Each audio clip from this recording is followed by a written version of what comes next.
நிலத்துல மரங்கள் வளர்க்கும் போது எறும்புகள் இருந்தாலே ஒரே தொல்லைதாங்க. இந்த எறும்புகள் என்ன பண்ணும், வேற கொஞ்சம் கொஞ்சமா சாப்பிடும். அதே மாதிரி கிளைகளுக்கு மேல இலைகளுக்கு மேல பூச்சிகளை கொண்டு வந்து வச்சு அறுவடையை குறைச்சிடும்.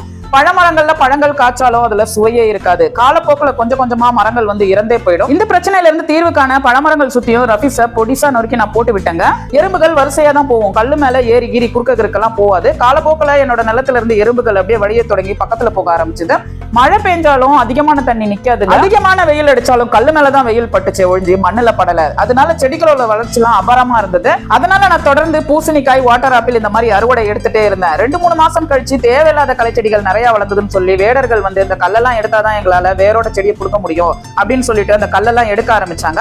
சொன்னபடி எல்லா தேவையில்லாத செடியும் பிடுங்கினாங்க. ஆனா மறுபடியும் எறும்பு வர ஆரம்பிச்சிச்சுங்க. கனவு தோட்டம் எனக்கு இருக்க மாதிரியே கனவு வீடு நாங்க ஒண்ணு கட்டிட்டு இருக்கேங்க. அது என் கையில வந்தாதான் இந்த பிரச்சனைகள் எல்லாம் சரி செஞ்சு கனவு தோட்டத்தை பழைய மாதிரி நல்லா உருவாக்க முடியும்னு நான் நினைக்கிறேன். Happy gardening.